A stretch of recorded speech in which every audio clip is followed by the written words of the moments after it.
तर बघा काय माहिती आहे, सर्वोच्च न्यायालयाच्या निर्णयानंतर राज्यातील नव्हे तर देशातील इयत्ता 1 ते 8वीपर्यंत शिकवणाऱ्या शिक्षकांना शिक्षक पात्रता परीक्षा अनिवार्य करण्यात आली आहे.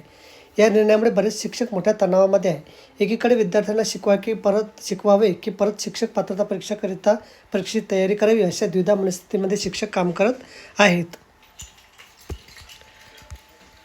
अनेक आस्थापनाकडून शिक्षकांना पुढील 2 वर्षांमध्ये शिक्षक पात्रता परीक्षा उत्तीर्ण होण्याची नोटीस देण्यात आली आहे. अन्यथा सेवा समाप्त करण्याचे सूचित करण्यात आले आहे.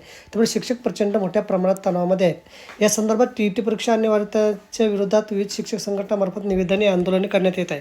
त्यामुळे आता केंद्र सरकारने महत्त्वपूर्ण भूमिका घेत 31 डिसेंबर 2025 रोजी देशातील सर्व मुख्य सचिव यांच्या प्रती पत्र सादर केले आहेत की सदर पत्रामध्ये नमूद करण्यात आलं आहे की इयत्ता 1 ते 8वीपर्यंत नियुक्त सर्व शिक्षकांची माहिती 16 जानेवारी 2026पर्यंत सादर करण्याचे निर्देश देण्यात आले आहेत.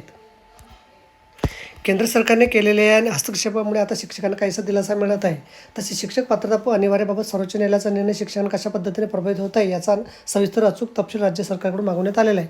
केंद्र सरकारने मागवलेल्या माहितीमध्ये शिक्षकांची वयोगट माहिती मागवण्यात आली आहे. तसेच सन 2011मध्ये NCTद्वारे जारी करण्यात आलेल्या अधिसूचनानुसार राज्यातील किती शिक्षक नियुक्ती केली आहे तर सन 2011 नंतर किती शिक्षक नियुक्ती करण्यात आली याचा तपशीलवार माहिती मागवण्यात आलेली आहे. म्हणजे निश्चितच बघा आता RT ॲक्ट 2009च्या आधीचे शिक्षक तसेच TET लागू होण्याच्या आधीचे शिक्षक यांना या शिक्षक पात्रता अनिवार्यतेच्या निर्णयातून यांची सुटका होऊ शकते. निश्चितच अशा प्रकारे अत्यंत महत्त्वाची माहिती आपल्याला समजली असेल. व्हिडिओसुद्धा आवडल्यास लाईक करा, शेअर करायला विसरू नका. धन्यवाद.